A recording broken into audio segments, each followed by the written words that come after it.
Okay. Good evening, ladies and gentlemen. Welcome to the Independence City Council meeting. It's Tuesday, January 14th, 2025 at 6:30 in the evening. Let the record show that all the old council, veteran council, Thank you. there you go, is in attendance. Councilors, you have the minutes of our December 10th meeting in front of you, and do they meet with your approval? Vote to approve, Mayor. I have a motion Second. and a second by Martin Willis. Discussion, all in favor signify by saying aye. Aye. And opposed, motion carries. Now I'm going to ask our city recorder to administer the oaths of office to our council members, one at a time. Okay. Don Roden.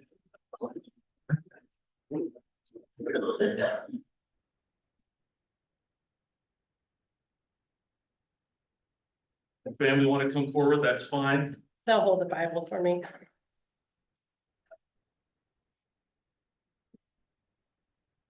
Okay, raise your right hand. I, Don Roden, say on oath I, Don Roden, say on oath that I will support the Constitution that I will support the Constitution and the laws of the United States and the laws of the United States and the state of Oregon and the state of Oregon and the charter and ordinances and the charter and ordinances of the city of Independence, Oregon, of the city of Independence, Oregon, and that I will perform the duties and I will perform the duties of the office of counselor of the office of counselor to the best of my abilities. to the best of my abilities. So help me God. So help me God.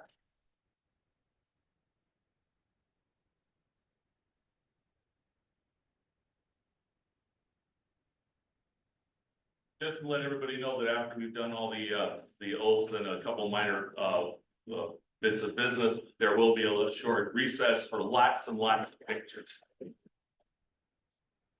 Okay, you ready? Ready.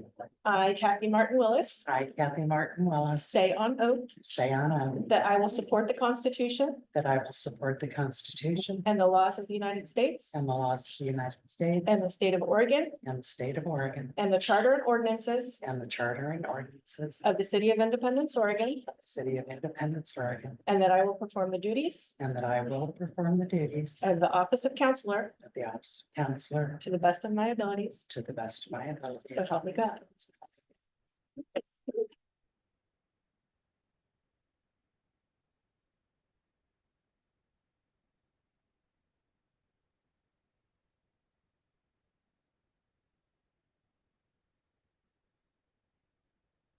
I, William Boisvert, I, William Boisvert, say on oath say on oath that I will support the Constitution that I will support the Constitution and the laws of the United States and the laws of the United States and the state of Oregon and the state of Oregon and the charter and ordinances and the charter of ordinances of the city of Independence, Oregon, of the city of Independence, Oregon, and that I will perform the duties and that I will perform the duties of the office of counselor of the office of counselor to the best of my to abilities. the best of my ability.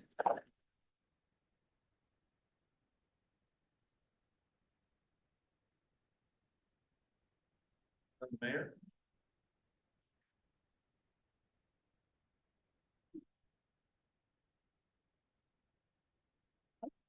Right hand. I, Kate Swarzler, say on oath I, Kate Swarzler, say on oath that I will support the Constitution that I will support the Constitution and the laws of the United States and the laws of the United States and the state of Oregon and the state of Oregon and the charter and ordinances and the charter and ordinances of the city of Independence, Oregon, of the city of Independence, Oregon, and that I will perform the duties and that I will perform the duties of the office of mayor of the office of mayor to the best of my abilities. to the best of my abilities. So help me God. So help me God.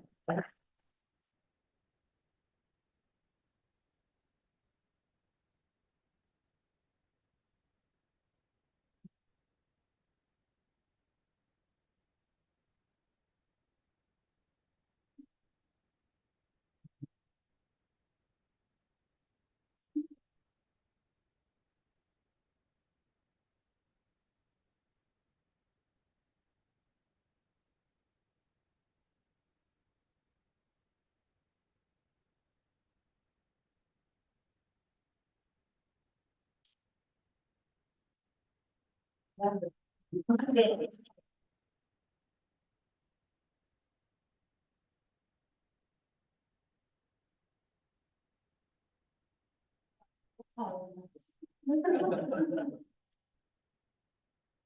thank you very much.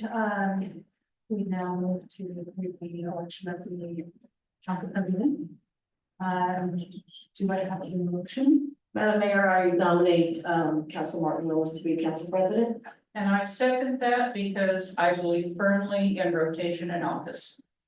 Any discussion? Hearing none, all in favor, say aye. Aye. Any opposed? Congratulations.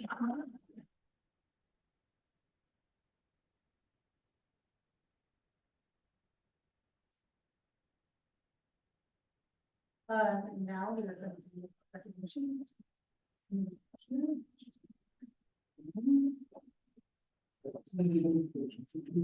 Madam Mayor, you're a lot more soft-spoken than Mayor McCarthy. Microphone on. We're getting things sorted out. I give the honor of recognizing outgoing counselor and mayor. So first I would like to recognize Sarah Joe. Thank you for all of your time and attention and all that you've done for the city. And we appreciate your time of service. And with that, I'd like to present this to you.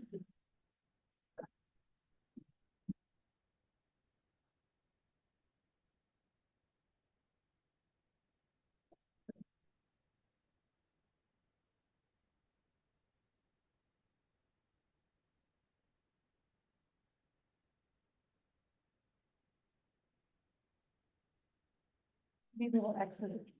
I'm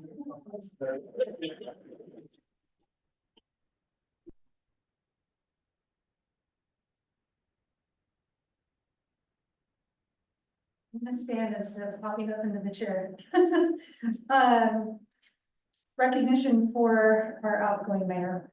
Today is a special moment as we gather to recognize someone who has dedicated over 25 years to our community with unwavering passion, leadership, and heart. John McCarville, you have been a cornerstone of community, shaping it with your vision, your determination, and your deep love for the people who call Independence home. You have not only guided our town through incredible growth and change, but have also left a legacy of integrity and compassion that will inspire us for generations to come.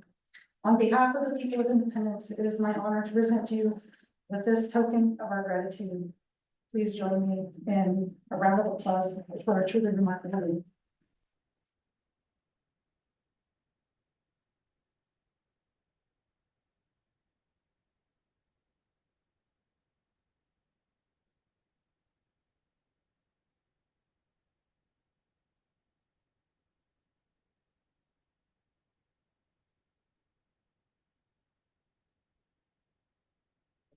Thank you.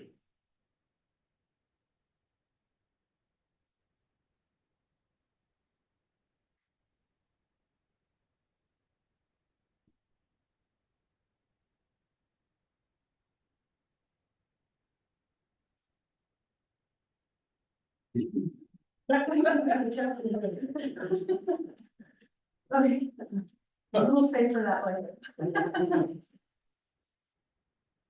And with that, I get to read a proclamation.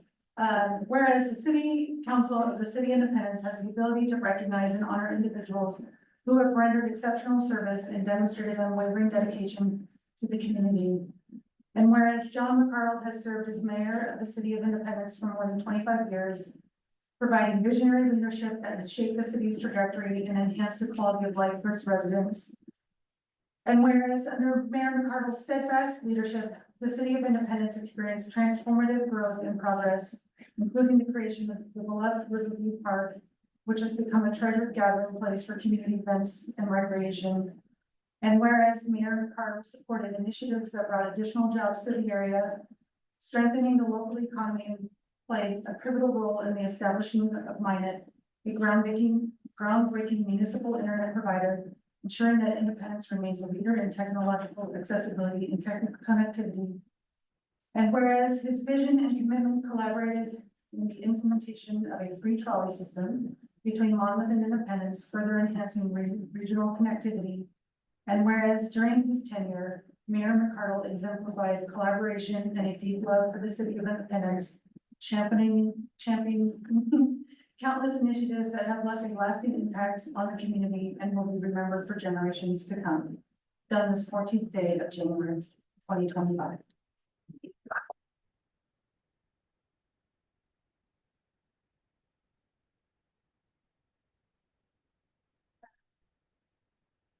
Yes. Congratulate Tom McCardle, and we'll be back after that for executive session.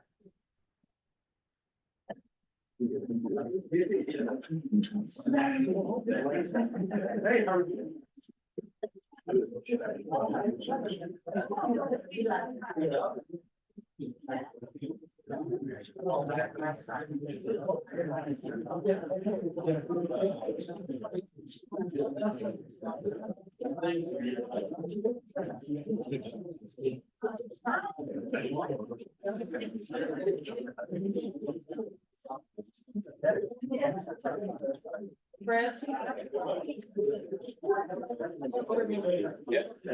Congratulations, thank you. One picture.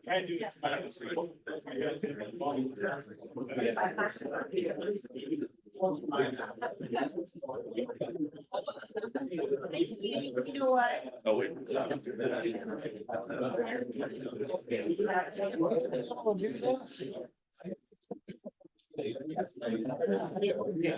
Well. Thank you. That's your pocket. Oh, yeah.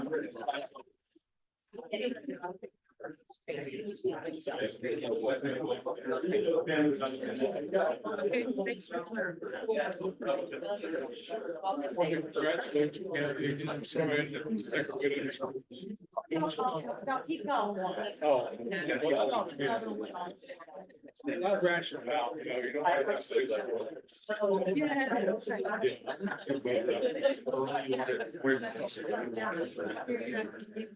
That'd be fun.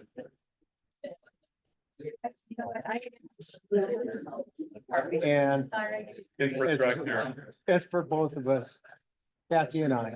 Smile. One more.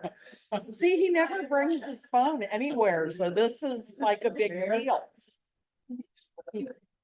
Thank you. Thank you. Well,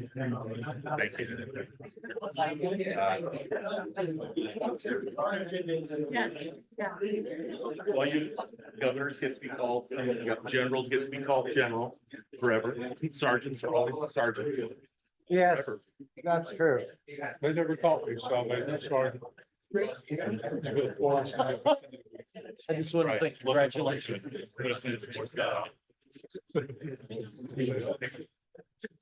All right. Okay. Oh, Bill.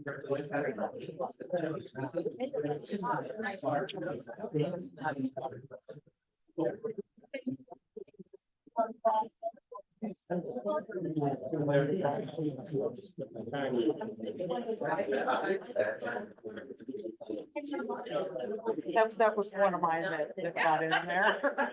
Not that one that's saving all the time. So you're gonna put up with another 4 years.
All right, the Independent City Council will now meet in executive session for the purpose of consulting with the city's labor negotiator.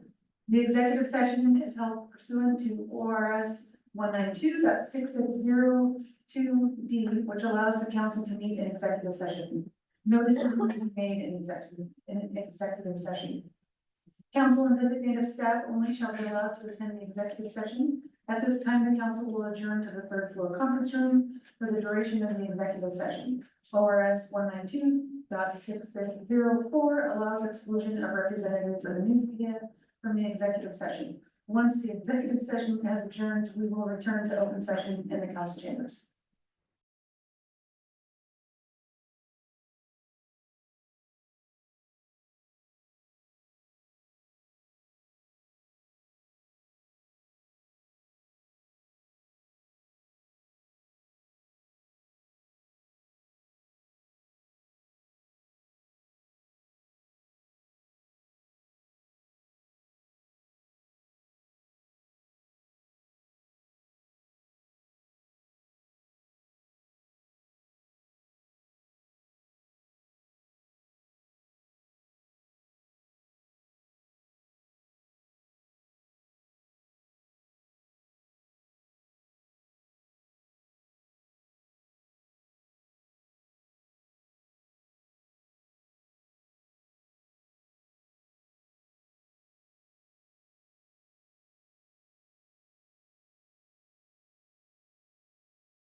Mayor, staff is ready.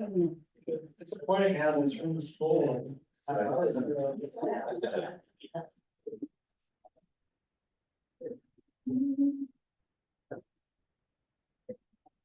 right, thank you. We are calling this meeting, to order. Right. First up, thank you, everyone. Hopefully we have some grace as we get through tonight. With some new procedures and we'll get through it.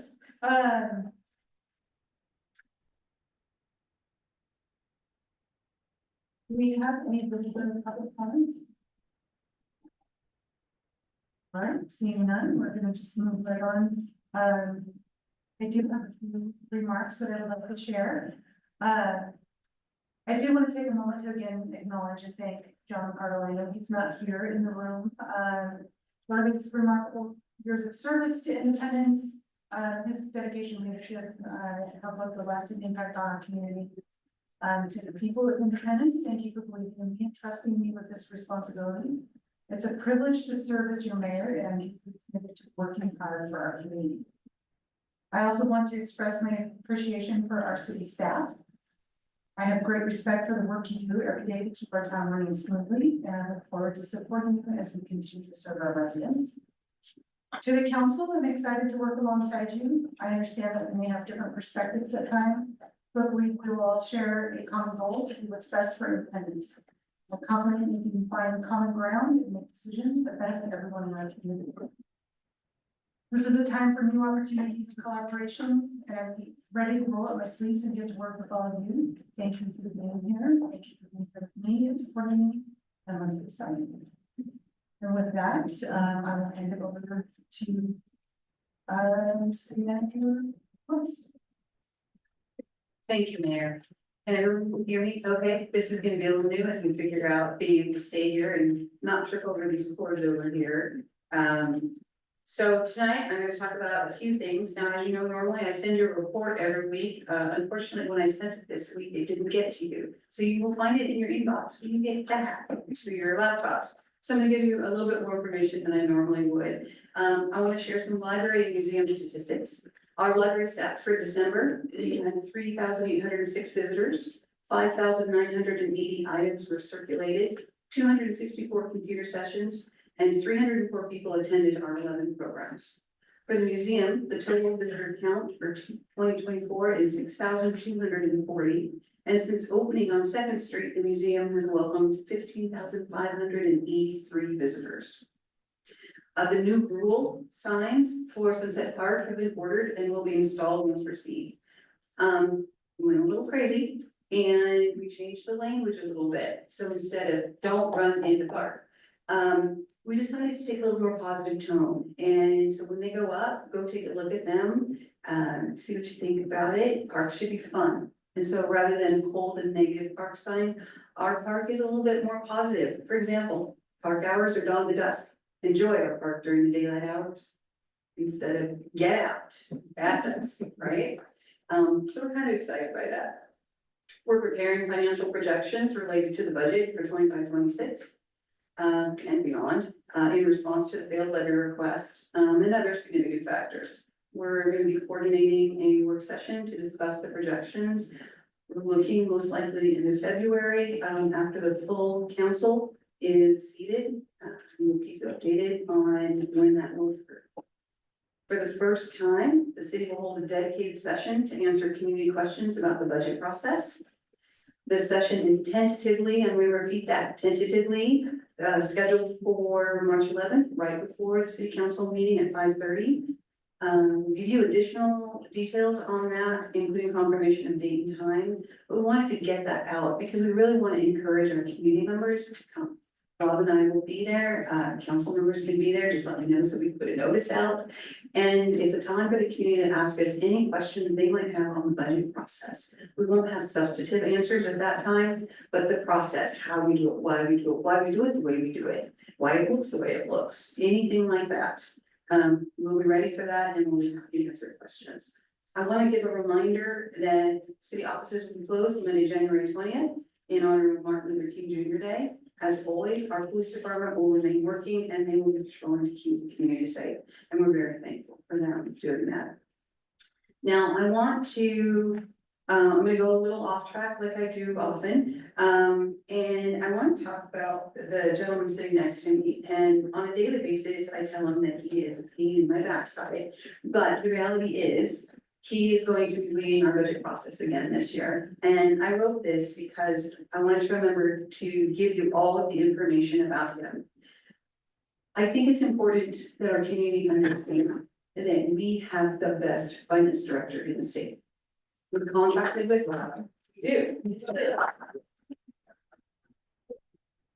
We contracted with Rob to have him come in and help us because we knew we were looking at a financial crisis. So I'm gonna read this. We're incredibly fortunate to have one of the best, if not the best, and he is the best finance director in the state, assisting us as we move towards financial stability. Rob is without a question the best person to help guide us through the financial challenges we currently face. With over 30 years of direct governmental experience, Rob's career has been dedicated to solving the most complex issues in governmental auditing, accounting, and financial reporting. 30 years in Oregon as a finance director and auditor, a CPA. It's pretty incredible. His extensive background includes serving as finance director for major cities like the Dalles and Sherwood, as well as providing contract finance officer services to municipalities across Oregon.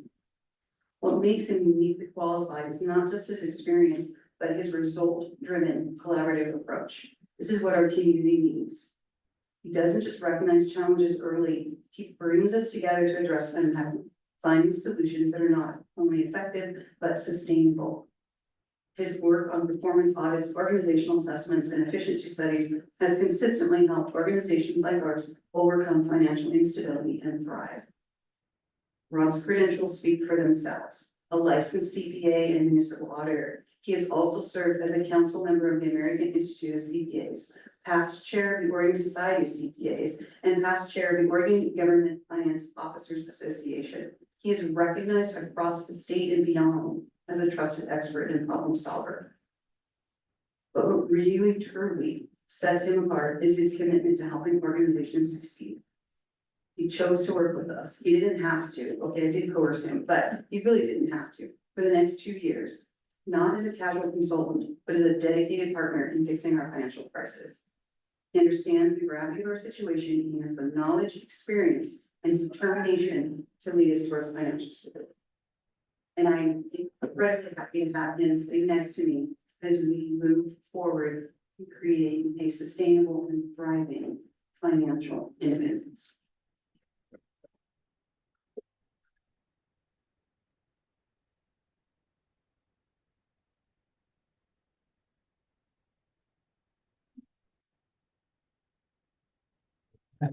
Yeah. All right, so we're moving on to, thank you for that, unfinished business. Right, Ginsburg. Perfect. So let me, get right.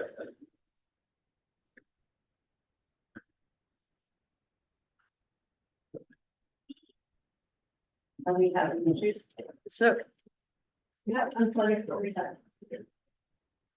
Perfect. So as you may recall, I'll fill time, as you may recall, we used to have other microphones. They failed, we pulled these out. I read it. So yes, so you'll remember, a couple of council meetings ago, on November 12th, we brought you revisions to the downtown parking code, the downtown parking standards.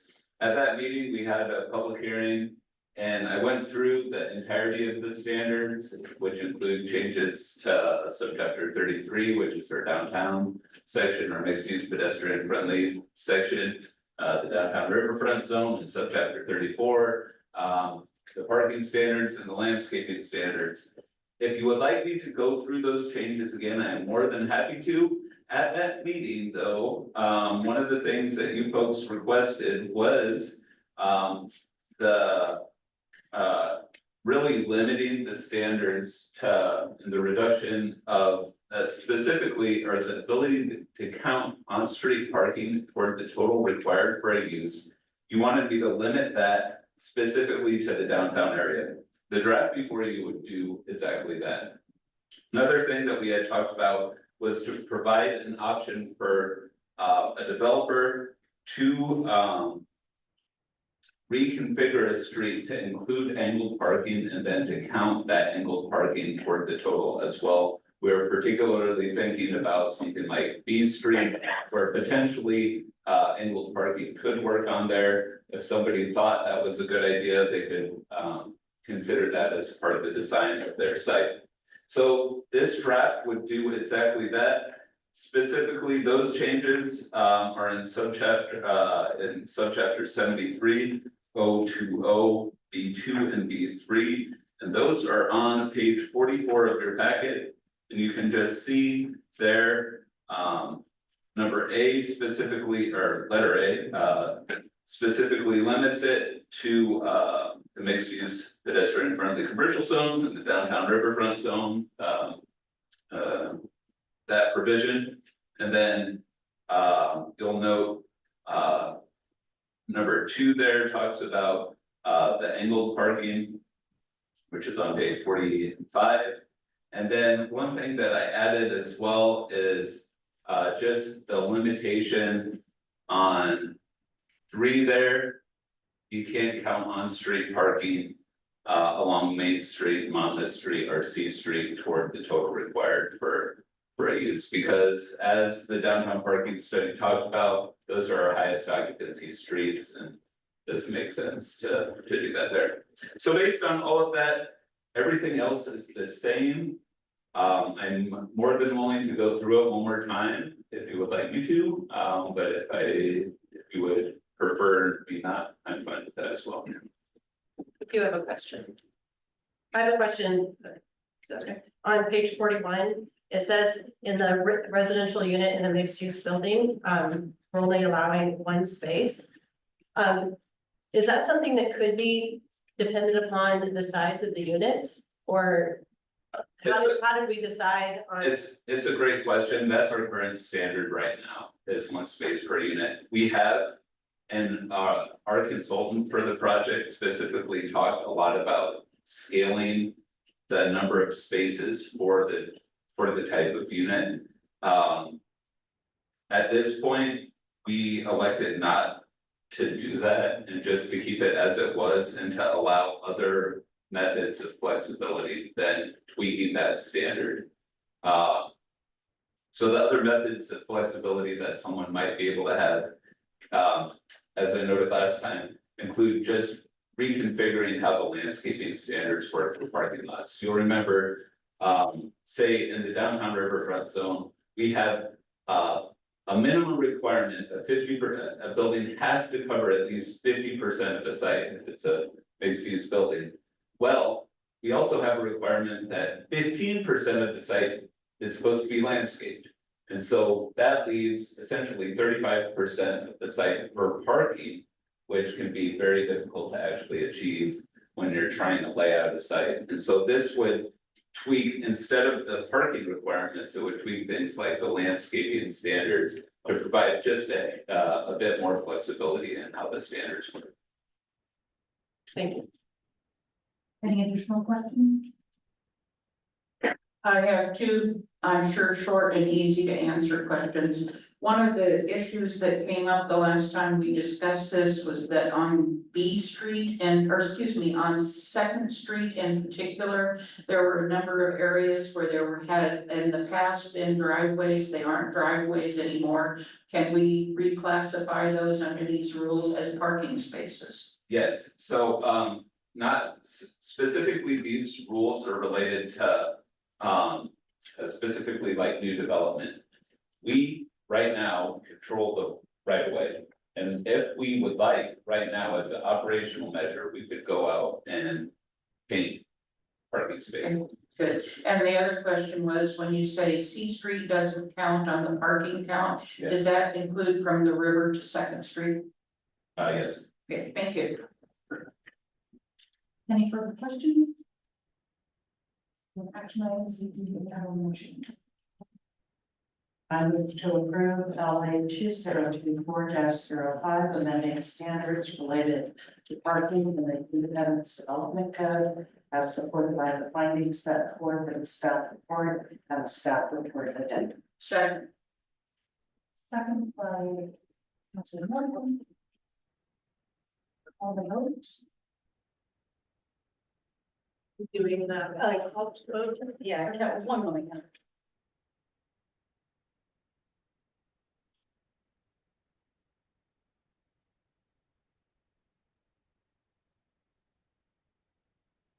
The public first and then using to that. All right, thank you, Council. My apologies. Any further discussion? okay, so we're good for our roll call. Counselor Roden? Aye. Counselor Wamer? Aye. Counselor Martin Willis? Aye. Counselor Morton? Aye. Counselor Corn? Aye. Passes. Thank you. Or, Do I read the? No, now we have to go to the next one, correct, right? Yeah. Is that on The page next one 16 you'll find on page 10. or 10? I think so. I thought it was on 16.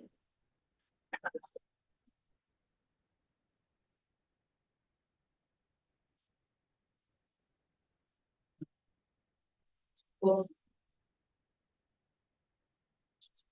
Should the motion pass unanimous? Yes, sir. So, yeah, so it's page.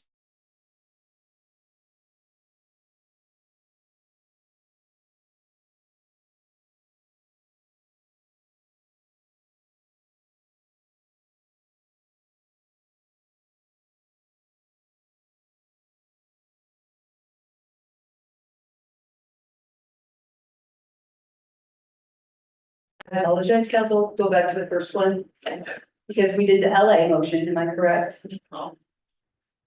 And now we have to read the first one, yeah.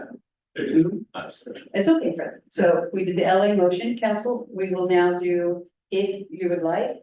The first motion, I move to read the proposed ordinance, Council Bill 2024-9 in full. should it be 9 or 5? Because the motion. The LA motion was for 2024-05, at least that's what it said at the bottom of the amended staff. I'm sorry, I was talking over here, but I can explain it. So, okay. So the LA number is land use number, so that's how I've been tracking this code change. When it would get to Karen, we would pass the motion on that, and then we would get to the council bill itself. And so now we're at the council bill, which has a different. Thank you. I move to read the proposed ordinance, Council Bill 2024-09 in full text as the text is contained in the council packet for the first time. we have a second, Second. all in, roll call. Counselor Corn? Aye. Counselor Morton? Aye. Counselor Martin Willis? Aye. Counselor Wamer? Counselor Roden? Aye. Okay.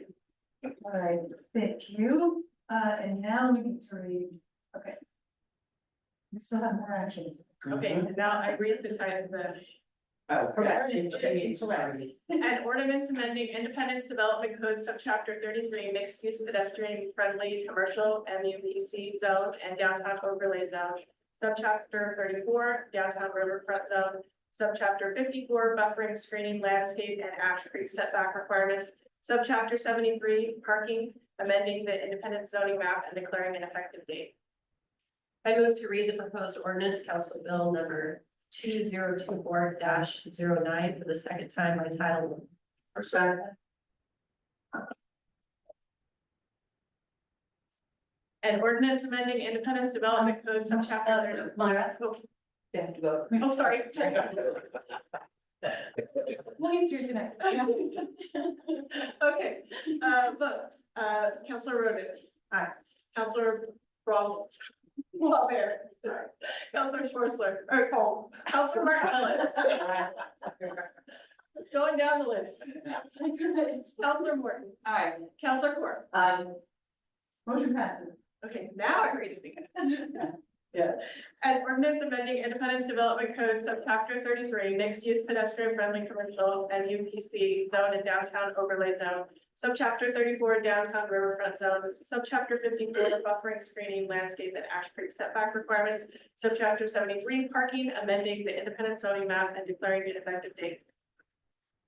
I move to adopt the proposed council ordinance for ordinance council bill number 2024-09. Second.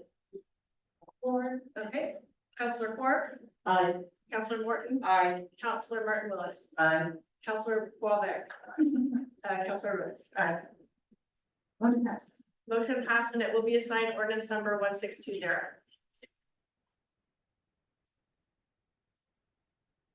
All right, so moving on, to new business, correct, on the other business, so moving on to new business. First one is ratification of the Public Works Union contract. Thank you, Mayor. Myra, they do have in front of them a copy of the, okay, copy of the contract, and we came out of executive session. I'm gonna keep this very, very short. Do you have any questions in regard to that? Thank you. In receipt is great. In regard to that, contract at all. Hearing none, so this is an action item. Do we need to have a motion? I move to ratify the collective bargaining agreement between the City of Independence and the General Teamsters Local Union number 324. Is that the right one? That is correct. And authorize the city manager to sign that agreement. Second. Counselor Roden. Aye. Counselor Boisvert. Counselor Martin Willis. Aye. Counselor Morton. Aye. Counselor Court. Aye. Thank you, motion passes. Moving on to the next item of business. City Manager West, ratification for police department. Thank you, Mayor. Again, very similar to the prior, this is a request for ratification of a contract. You have the contract in front of you. Are there any questions on that contract? I move to ratify the collective bargaining agreement between the City of Independence and the Independence Police Officers Association and authorize the city manager to sign that agreement. Second. Second by Mark Willis. Yes. Counselor Roden. Aye. Counselor Boisvert. Aye. Counselor Martin Willis. Aye. Counselor Morton. Aye. Counselor Court. Aye. Thank you, Mayor. Next item also with you, board and commission appointment process update. No. Did we skip the water agreement, Mayor? Yes, we should do. We have a lot of words in there for you. Sorry, the next item is the water treatment plant financing. Thank you, Madam Mayor, members of council. Just briefly, I'll give you the highlights of the staff report leading into this action item. As you know, we're working towards a surface, they're calling a surface water treatment plant. It's not surface water. Every time stop. Every time I hear surface water, I think storm drain. So that's what I was thinking. So it's water treatment plant. The design phase of that is estimated at about $7.5 million. The city has arranged for a financing through a line of credit arrangement with Umpqua Bank locally. And this borrowing requires the approval of city council as we move towards an anticipated closing date of January 30th, 2025. So a little bit of background, we typically would look to the state's drinking water revolving fund for this type of financing based on their flexibility of terms and their preferable terms and interest rates. When we contacted them, we were told that there was not sufficient funding available for this project. Given that, we approached our financial advisors, and working with them, we contacted Umpqua Bank and were able to obtain similar terms to what we would have gotten through the state water drinking fund. However, because this is a bank as opposed to the state, our interest rates are higher than what we would have been able to get through the state. The reasons for that in higher interest rate, the rate that we're looking at is 6.75%. Which is a reasonable rate, in my opinion, given the market and given the terms that we have been able to get from working with Umpqua, which are a 5-year maturity, which is considered a long term for a line of credit arrangement with a bank as a government. The ability to make periodic draws against that line of credit as we need the money instead of having to take all of the funding up front. Semi-annual interest payments only we're not required to make any principal payments until maturity. And we expect that we'll refinance that any principal portion when we go out for the financing for the construction phase of the project anyway. And then the ability to pay off or refinance that line of credit with no prepayment penalty was also a favorable term. Take all of that as well as the interest rate environment that we're working in the market right now. And that's how we ended up with the rate that we were offered. Real quickly then, the fiscal impact, we anticipate an initial draw on the line of credit at closing of about $500,000, of which a portion will be used to pay the issuance cost, bond counsel, financial advisor, recording costs, etc. We are of note, and you'll hear more about this, I believe, in our next meeting with Sean. We are looking at grant funding and other opportunities to help pay for this that will reduce our need to draw on this line of credit. But we felt it important to at least have that flexibility up to what we were potentially going to need. With that, I'd be happy to take questions from the council. So there's a possibility that we won't actually borrow all of the $7.5 million. That's correct. I have a question. I emailed Gerald over the weekend, but he didn't get back to me yet. But when you say surface water, you mean from the Willamette River, correct? Some of the money guys, she's the operational. So, this is the water treatment plant that we've been talking about in the water master plan. The plan at this particular point in time, the reason we call it a surface water is because we have surface water rights that we purchased. And we're putting those rights to use. It's a really interesting way that we're doing it. We're putting into the ground, it's called a rainy well or a caisson. We'll go into the gravel bed next to the river. And then if you walk next to a river, that gravel is kind of swishy, it's because there's water under there. So that will go in there, the water will go into the rainy well, and then we'll put water from the rainy well. So we will not be going directly to the river. A number of reasons. One, it would take too long. As you recall, we have to get these water rights into beneficial use promptly. It will take a lot longer because we have to work with the Army Corps, the National Marine Fisheries. And so this system is a cleaner system, an easier system, a faster system. And so although it is surface water, it isn't coming directly from the surface of the river. Thank you. Additional questions? One more. This was anticipated in our budget documents last year, was it not? That's correct. Any further questions? I move to approve proposed resolution 25 hold on a second. Yeah, that's the right one. I move to approve proposed resolution 25-1622, authorizing borrowing up to $7.5 million for design of a new water treatment plant. Second.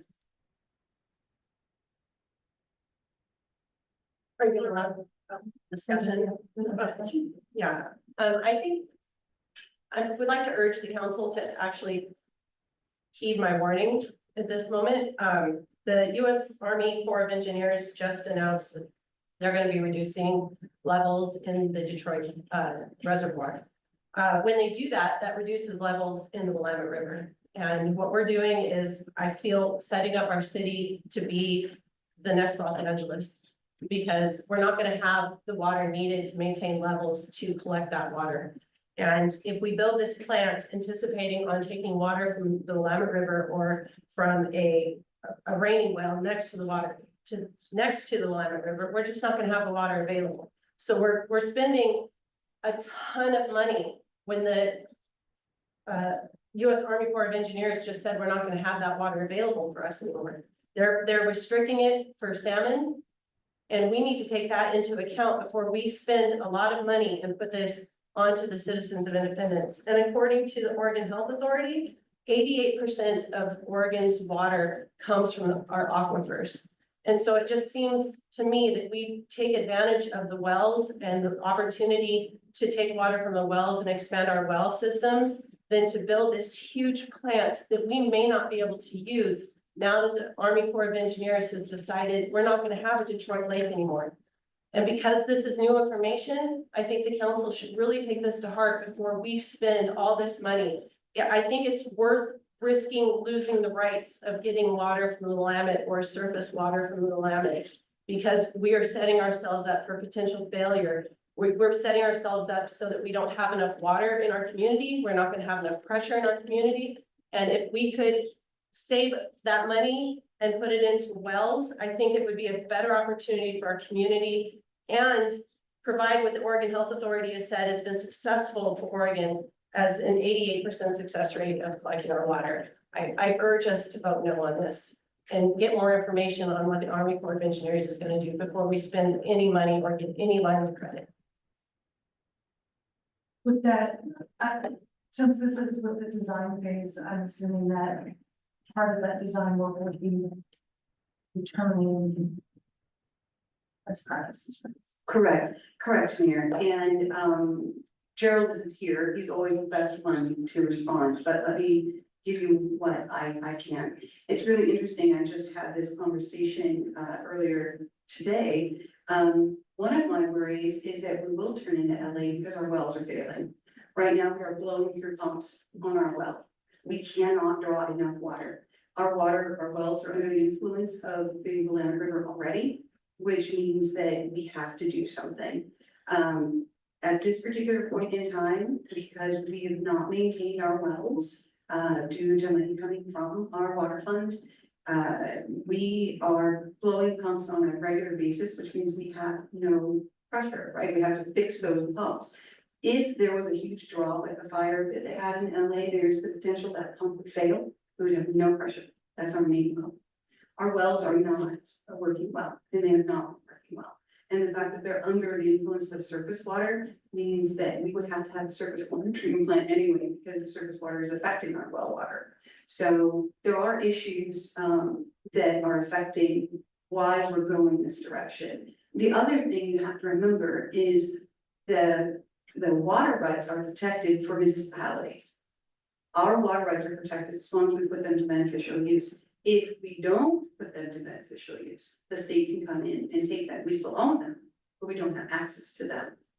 And yes, the state is actually coming in, and any unused water rights, they are looking at them to protect the fish. By doing this, we're protecting our water rights. So, there's always balancing factors. But wouldn't it be more cost effective to fix those pumps and access more wells? It would be a fraction of the cost than building this $40 to $70 million plan. According to the engineers and our public works director, the answer to that is no. They assessed all options when they did the water master plan. You recall, it was a 1.5-year process. We had multiple engineers reviewing it. It went through a work session, at least one, potentially two. The engineers came in and explained the process. They evaluated the wells and the well system. They evaluated how well the wells were working. They recommended going with a surface water treatment plant because of the failure of the wells. So I'm not an engineer, but the engineer said the answer to that is no. I wish the engineer was here.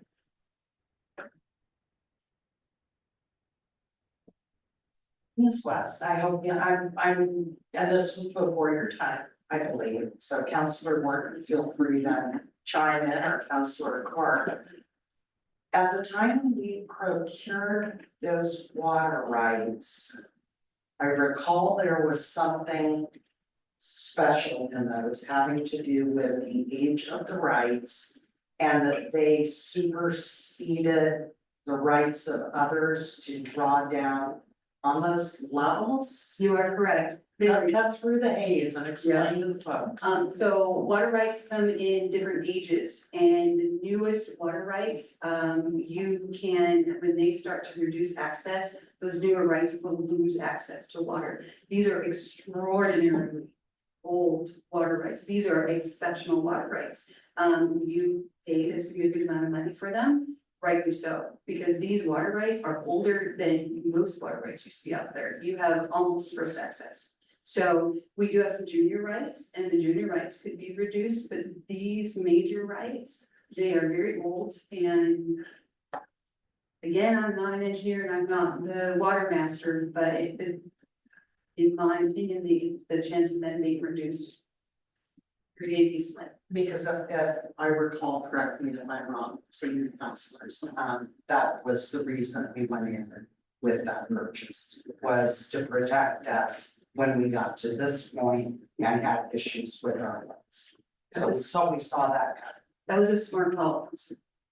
And the urgency is that we do need to get these water rights into production. You are correct, the water rights, we have to. If we do not put these water rights to beneficial use, then the state can come in and start to reduce our access. I came in 2022, at the time I learned that our water rights had to do something by 2026. We can't get a water treatment plant built by 2026, but we can do enough that the state has told us it is sufficient to give us a 10-year extension. And we get one extension. If we do not get that water treatment plant built in 10 years, we will start to lose water rights. One more question. Do you think it wise to go back to the engineers with the new information from the U.S. Army Corps of Engineers, reducing the reservoir levels directly upstream from where we would take water from the Willamette before we spend this money? Not at all, because again, the age of our water rights. They're basically the one we have to drive out cancer. It will. It will. That's my concern is that we can literally walk across the Willamette at some points in the summer now. What happens if we have no reservoir? Again, I'm not a water master and I'm not an engineer. There are some things to consider. I don't know where the headwater is for our branch of the Willamette. That will come into play. I don't know, the Army Corps, I know some things about the dam. I know why they're doing what they're doing. I don't know all the answers to that. I do know that the engineers considered almost everything, and our water rights are incredibly old. I understand your worry. And I would also imagine that since this is still the design process, that information, it can be brought up to the engineers, that this is a concern, but it's the design process, we're not starting construction on it. You are correct. And with this in particular, as finance director, you said, we are looking at other grants. Our grant team is looking at a grant that would cover the entire design and construction.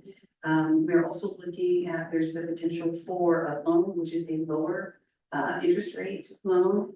We don't know if we qualify, but we're looking at that. There are a lot of other options. This is really just to make sure that we can continue to move forward so that we do all the steps we need to do so that we can maintain those water rights. We have to keep moving forward. It's my, it's my understanding that the Corps has been looking at the salmon situation in Detroit for years now. It's not a new revelation. Correct. What was the interest rate that was given to us originally? I can't remember. Yeah. So the interest rate quoted from Ottawa Bank is 6.75%. Yeah, no, I got that. What was the original one that we were looking at if we got a governmental loan? Through the state. We didn't look at that because the money just simply wasn't available. It was not an option. I thought it was denied and that's why you went to Omaha.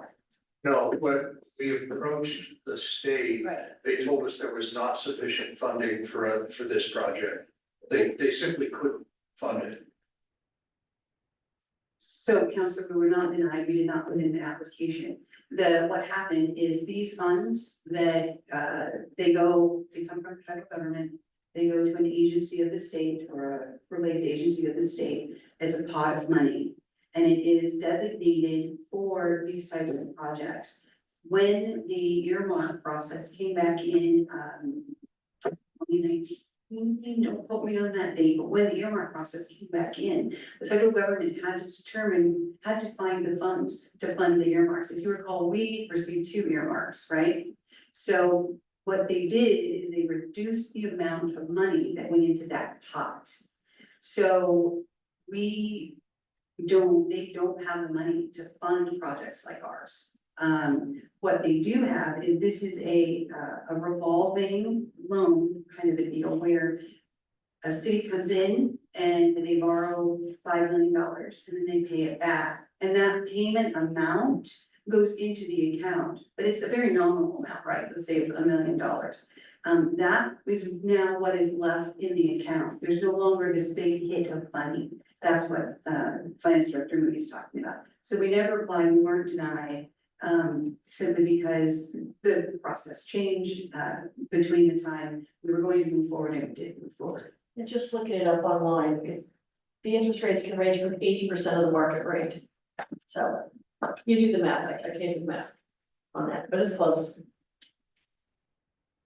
Any further discussion? I call for the question. Take a vote. Yes. You need a motion. I did a motion.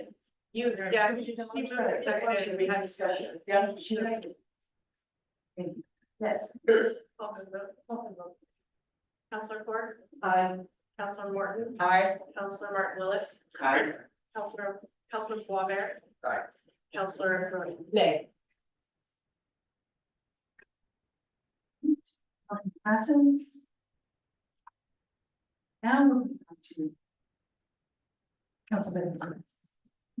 Thank you, Mayor. Now, first I want to apologize. I literally got ahead of myself. So if you look at page 89, my staff report, you will see in the discussion portion, I start off with February 14 and February 15. Please revise that to January 14 and January 15. Literally got ahead of myself. So this is information. You don't have to make a motion, so sit back, relax, and enjoy the ride. What we're doing is we're putting in place a process for the council vacancy. And we're doing that so that it is very clear the way we're going to proceed. It's fair, it's open to everyone. The revised application is on the website already. The corrected dates will be pushed out by our communication department director. And everyone, we hope in the community will have the same opportunity to put in their application to fill that council vacancy. We're trying to make this fair, equitable, easy, and open to everyone. I have one question. Is it at all possible to make the form a fillable PDF?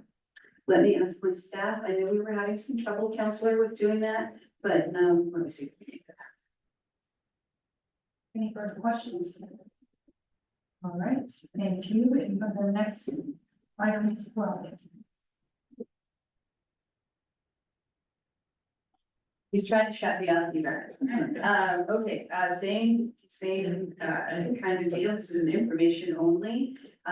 Again, we're trying to do the same thing with boards, committees, commissions, applications. And this council has asked on multiple occasions to have a little bit more input. This is a priority for our incoming mayor. And so in coordination with her, we revised the application. We provided more opportunity for those people interested to give us why they're interested. And that revised document is going on to our website.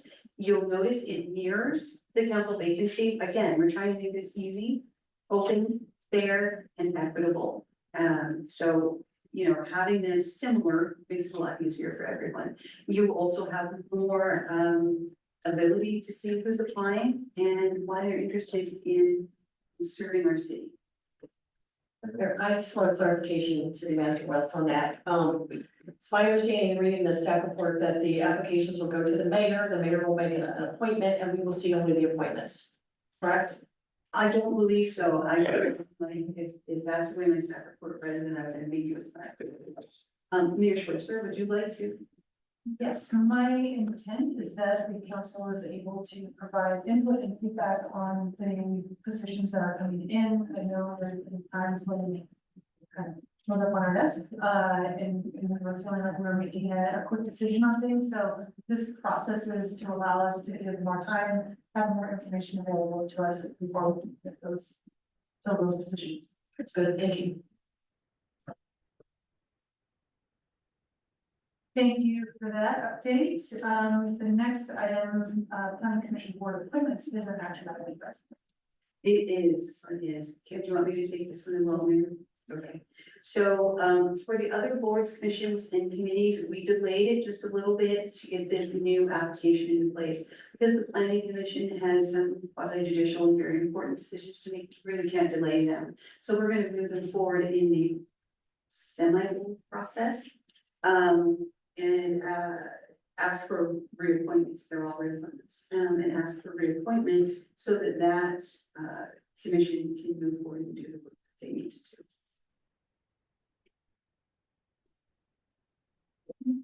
Yes. So. In the future, once we have all of our ducks in a row.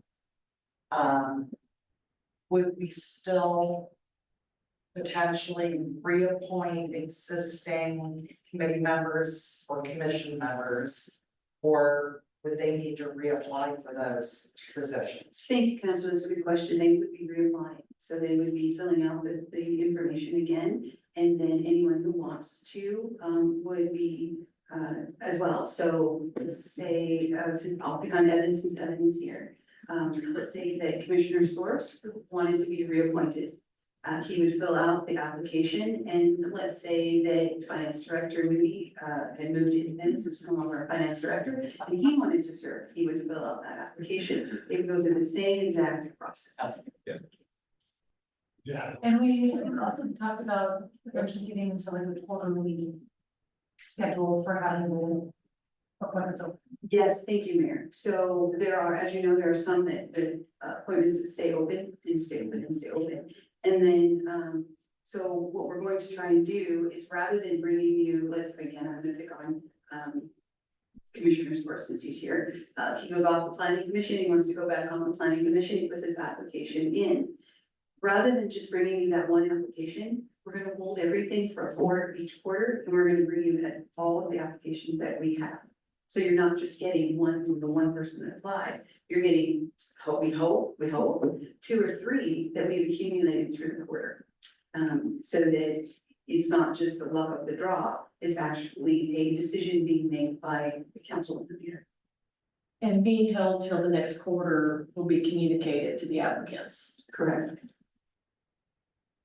Well, thank you for your work on that. I know, this, like the city manager West indicated, this was a priority of mine because I would like to see the residents of our community feel like they can apply for the boards and have a very clear and transparent process for that. I know we've had several residents kind of express to me, how do I get involved? How do I find out about volunteering? And I think this will help with that process significantly. So, further questions, discussion on this, or is an action item?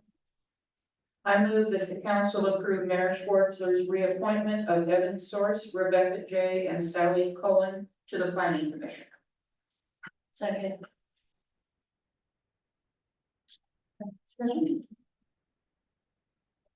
Counselor Rhoda? Aye. Counselor Robert? Aye. Counselor Martin Lewis? Aye. Counselor Morton? Aye. Aye. Passes, thank you. All right, next order of business is in liquor license renewals. I don't have microphones, I'm right? But we are finance director, can't turn it off.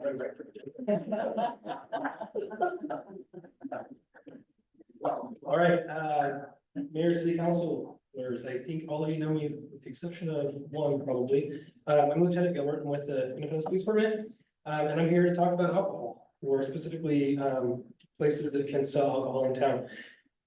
So background, each year the Oregon Liquor Control Commission provides the City of Independence with a list of all establishments within the city, who have requested renewal of their annual liquor licenses.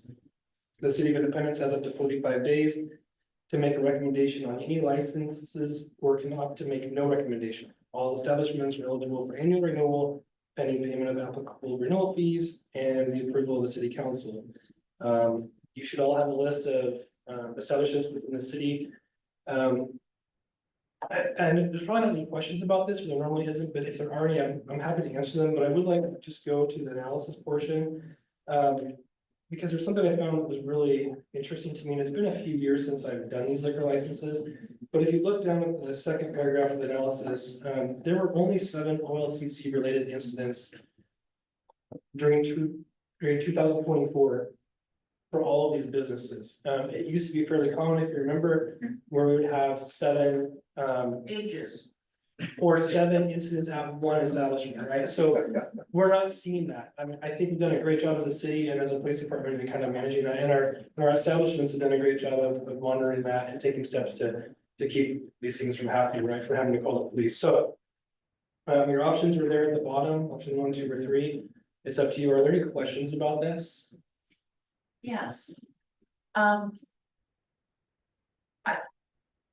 And maybe it's just memory serving me and wrongly. In the past, haven't we received like 1 or 2 at a time? I don't recall. So the seeing this. annuals are every year. The ones you're thinking of are the ones where somebody's coming in to apply for a liquor license. Or they made a business change. Yeah, these are, everybody's done, everybody in the City of Independence that does anything with alcohol sales. We do them all at the same time Okay, at the end of the year, so. thank you. I move to recommend approval of all liquor licenses upon receipt of city fees. I second that. Discussion. No discussion. Ms. Merrill. What's that? Okay.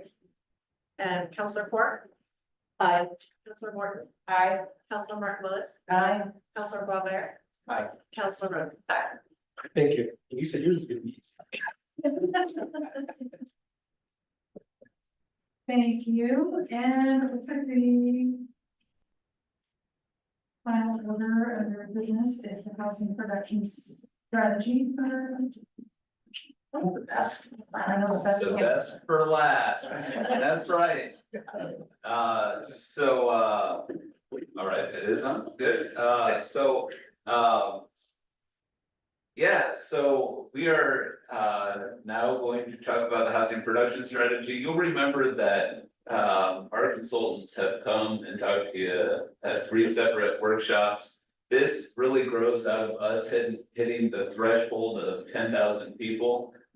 In doing that, we were required to do a housing needs analysis every 8 years, and then we have to do a housing production strategy adopted the year after that. Essentially, what that process is intended to do is identify where we have housing needs and then identify strategies to actually produce housing that addresses those needs. This plan is intended to do that. The plan is not a regulatory document, so it's before you as a resolution. It's not a code change or anything like that. It just recommends things that we should look into for potential code changes or policy changes. So you will see that the document itself recommends 4 general group types. I'm looking at page 28 of the plan, which is, I don't know, what page of the packet, but anyways, the 4 general types are partnership and community actions, regulatory actions, incentive and investment actions, and then land actions. And it rates those in terms of things that have a high impact and things that have a medium impact and that sort of stuff. What you will note is this is exactly what you have seen in like, for example, the last time we met with the consultant. The one change is that the multi-unit property tax exemption, the MUPT, has been removed from the plan based on your feedback at the last meeting. So based on all of that sort of stuff, as I said, this does not change regulations at all. It's essentially showing us what ways that we should potentially address our housing needs going forward, over the next 8 years. And John and I were talking about it earlier today. One of the things that he really told me to emphasize too is we're already doing some of these, like some of these are easy, check off the list. Some of them we know that we have, like, for example, the infill housings or the infill standards. We have a grant to help us do that as well. The thing like, consider parking requirement reductions, action 2.9. You folks adopted that tonight. So we have some quick, easy things that we can check off the list, to show that we're already making good progress. So based on all of that, my recommendation is that you folks approve the resolution adopting this tonight. And kind of told me I should have included a motion that said something like, I move to approve the housing production strategy as specified in resolution, whatever the number is. 251623. And that would be a great motion. I would to do what Mr. Mayor said to do. Second.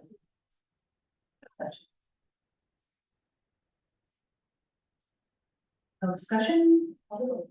Counselor Roden. Counselor Guaver. Aye. Counselor Martin Lewis. Aye. Counselor Morton. Aye. Counselor Ford. I, Okay, motion passes. And I know the governor highlighted housing very strongly in her state of the state address, or yesterday, yesterday, yes, so. We're being proud of that. With that, I believe we just have council announcements.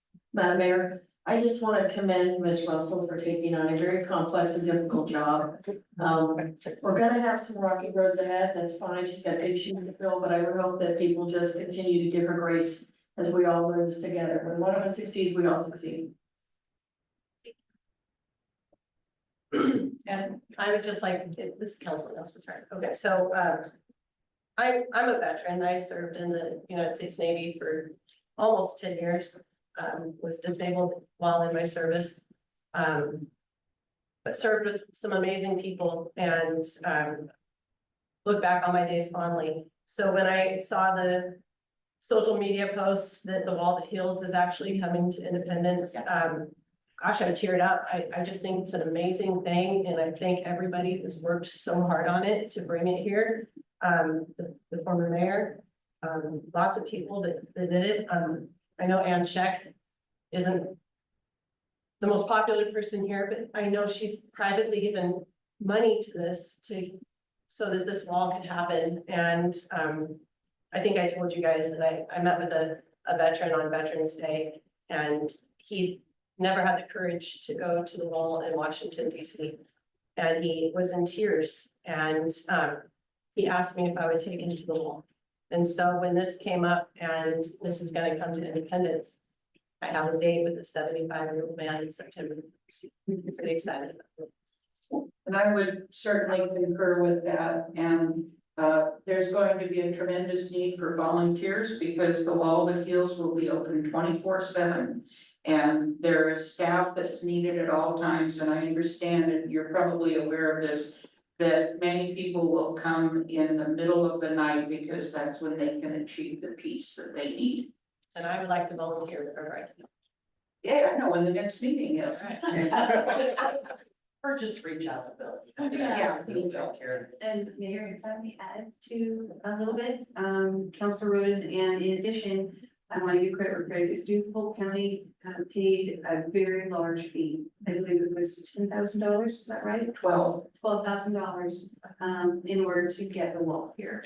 They've been an integral part of this, along with the city team, which is our communications director, with Chad, and our operations supervisor, Bretzky. This is incredible, Councilor. Thank you for bringing. And there will be a long motorcade, and I guess that's the right word, and a motorcycle escort for the wall as it comes down from its previous position in Washington, and this will happen in mid-September. It will have the Hop Festival and the Wall That Heals here at the same time, so it's fun for everybody. You'll probably be forced to see me in my uniform, just one more time. I also wanted to say that, the State of the Cities address is coming.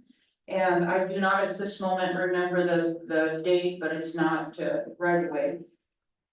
March And- 20th, Madam Counselor, if I may help, March 20th, And it will be here. 8:30 in the morning. Right here. Yeah. I know how to make coffee here. Yeah. Any other announcements? All right, with that, we are adjourned. You did good, Mayor. Thank you, Mayor.